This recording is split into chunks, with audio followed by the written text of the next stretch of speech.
Now, one of the other questions that I'd like to look forward to getting answered is what is Rassie going to do with the transitioning of some of the older players as the clock keeps ticking towards the Rugby World Cup in 2027. Obviously, we've seen signs of it this year with some of the players being put aside, particularly the likes. On November the 1st, the Springboks will start their Northern Tour of 2025, and they've got 5 games to play this year before the end of the season. I'm going to go and sit in the park right now and talk to you about those games and what I think Rassie's master plan might be for this particular Northern Tour. Let's go and have a chat about it.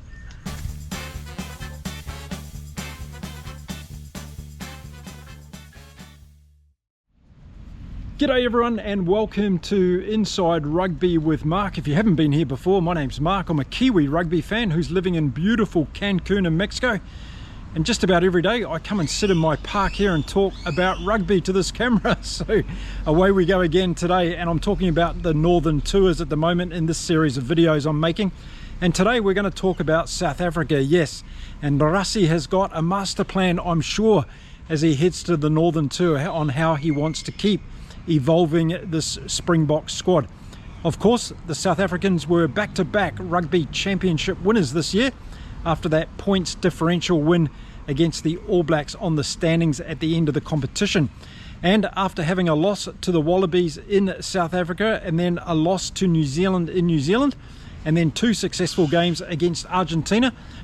So I'm sure that Rassie is going to use everything they learned about those games throughout the Rugby Championship as they determine the squad that they want to take on the Northern Tour. That kicks off on the 1st of November against Japan.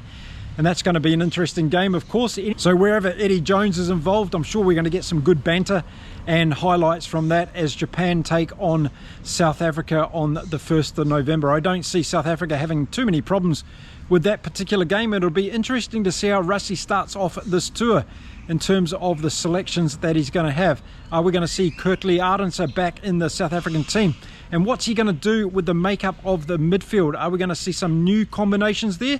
Or maybe we'll go back to the old combinations of Damian Delandi and Jesse Kriel. I also suspect we're going to see some movement in the forwards from Rassie in that game against Japan. Let me know in the comments what you think Rassie's strategy is going to be as we head to that first game on November the 1st against Japan. Well, after that warm-up game against Japan, it's straight on into the might of this particular tour. And it's going to be France in Paris on November the 8th, and this is probably going to be the biggest test for the Springboks this year that a lot of people are talking about. A lot of people are saying that the French might upset the South Africans. Well, they haven't been able to do it in recent times, so what is likely to change that this time around? I think it's going to be a hard one for the French to win, but I think the French are going to be extremely competitive, and I'm not going to write them off. And once we get closer to that game, and we've seen South Africa play and looked at the squad that Rassie has chosen to go north, there'll be a lot more information that we can use in terms of how that game's probably going to be played. But I think the great thing now as South Africa gets ready for its Northern Tour, and particularly that game against France, is that Rassie has tried successfully with Tony ball, and it's been working very well for the Springboks. So yes, the game in Paris against France could be the highlight of this Northern Tour for all the Springboks fans and rugby fans across the world. I know I'm certainly looking forward to it. It's going to be a belter of a game. Well, Fabien Galthié, he's got some decisions to make, hasn't he? He took those young players down to New Zealand for that tour and gave them a lot of great experience, and they did pretty well down there as well, pushing the All Blacks in all 3 of those test matches. So it's going to be interesting to see what combinations Fabien Galthié comes up with against the South Africans for this particular game. He's watched how they've been playing this year, I'm sure, throughout the Rugby Championship, and he'll be trying to determine what selection and combinations of players he needs to have in this team to try and beat the Springboks in Paris. So watch out for that game, November the 8th. It's going to be probably the game of the tour, I think, of the South Africans Northern Tour out of the 5 games, and it's going to be very exciting indeed. Now, after that game in France, they're going to head to Italy, the Springboks. They're going to play Italy on November the 15th.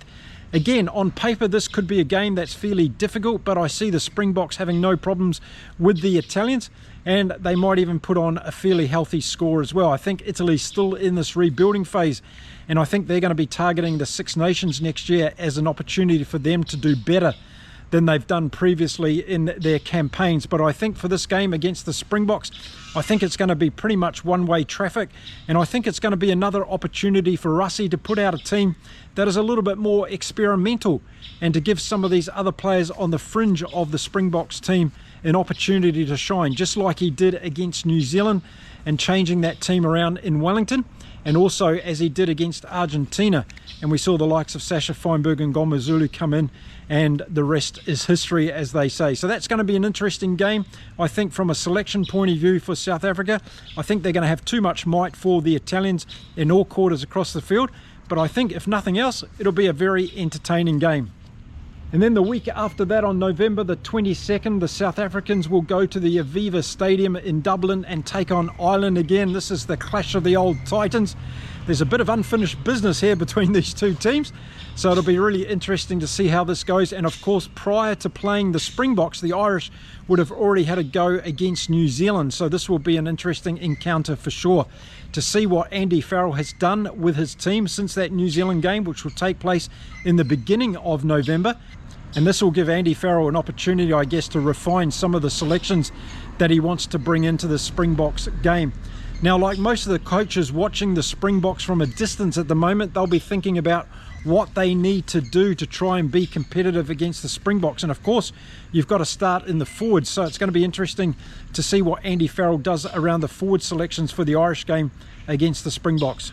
Now, quite a few Irish fans have been saying that they're not happy with the evolution of this team, not enough younger players coming in and to be given an opportunity. I've heard that before, maybe in New Zealand, and it's something that hasn't seemed to be happening in Ireland. So it's going to be a good test throughout this autumn series to see how Ireland actually go and the depth of their squad.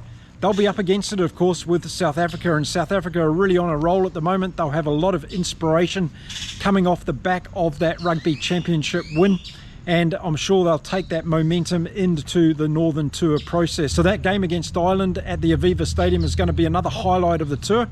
It'll be one that will be very tight, I'm sure, but again, I'm picking South Africa to be too good for Ireland at home, and I think they'll come away with the points on that particular day. And then the last game on the Springboks Tour North this year will be to the Principality Stadium in Cardiff to take on Wales on November the 29th. And this will be the bookend of their tour for the Springboks.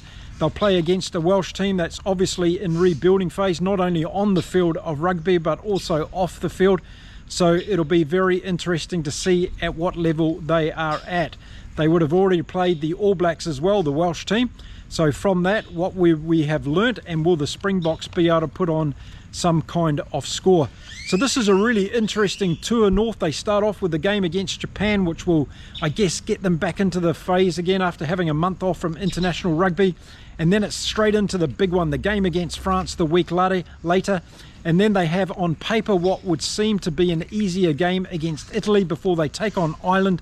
And then they end with Wales. So this is going to be a bit of a roller coaster tour for the South Africans, I feel, this year, with a relatively easier game followed by a more difficult game and so on. I'm not underestimating what Italy and Wales can bring to this competition this year for the South Africans. Just feeling that the Springboks, with their current squad of players and what's likely to go on tour, are going to be just too good for their opposition. I think the French have the best chance of beating them, followed by Ireland.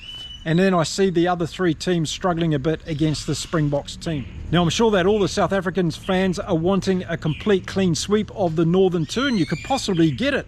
That's for sure. It's definitely on the cards, but I see a couple of games there with the French and the Irish being the asterisk games that we need to keep an eye on. And as I've been saying in my videos consistently over the last 18 months or so, any team in the top tier of world rugby can beat the other team on any given day, depending on who turns up, what team is selected, and a whole lot of other variables that go into our great game of rugby. So it's going to be a really exciting Northern Tour for the South Africans. Let me know in the comments what teams you think are going to have the best chance against the Springboks, and more importantly, what do you think Rassie is going to do with the squad? Do you think he's got a master plan bubbling away here? Are we going to see more Tony ball rugby from the Springboks as they head north? It's going to be a lot of questions that we haven't yet got the answers to. Now, one of the other questions that I'd like to look forward to getting answered is, what is Rassie going to do with the transitioning of some of the older players as the clock keeps ticking towards the Rugby World Cup in 2027. Obviously, we've seen signs of it this year with some of the players being put aside, particularly the likes of Willie LaRue. We've seen Jesse Creel also put on the bench and also not selected in a couple of games this year. So is that going to change as we get on the Northern Tour, and we're going to see the likes of Kane and Moody featuring more in the midfield for the South Africans? And then what's going to happen at number 10? Are we going to see Sasha Feinberg and Ngomazulu and Mani Lebok really become the two number 10s that are going to get most of the game time? Or has Andre Pollard still got a major role to play in the South African team? I think he has, and I think we're going to see him on the Northern Tour. But I'd like to hear your views and opinions around that as well.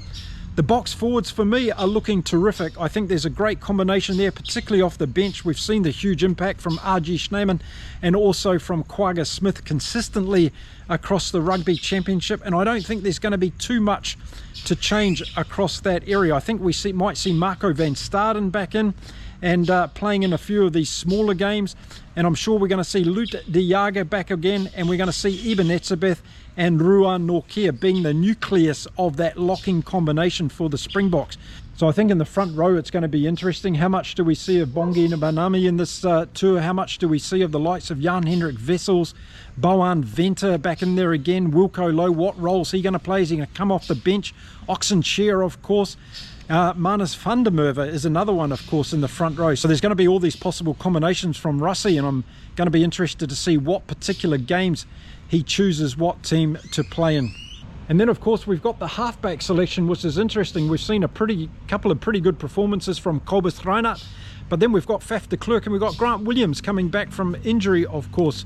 So how's Rassie going to play the halfback position? Are we going to see Faf de Klerk on this tour at all? That's going to be one of the questions I put out there for South African fans to answer. What is going to happen in that number 9 jersey for this particular tour? Now, I'm going to be following all the Northern Tour this year here on my channel with plenty of previews and review videos and also other content surrounding those particular games. So make sure you stick around. If you haven't already become a subscriber to the channel, make sure you do that now. Give this video a like and a thumbs up and share it with all your rugby mates, and tell them that there's a Kiwi rugby guy in Mexico making videos about the Northern Tour this year. Okay, that's it for this particular video. Plenty to consider when it comes to South Africa heading north. Will they do a clean sweep, or will there be some hiccups and some problems along the way? Make sure you let me know on what you think is going to happen with the South African back-to-back Rugby Championship winners, back-to-back Rugby World Cup winners. Can they take on the Northern Tour and conquer all up there? Well, only time will tell. I'll see you again really soon from here in beautiful Cancun in Mexico. Until next time, it's time to say adios from here. Bye for now, everyone.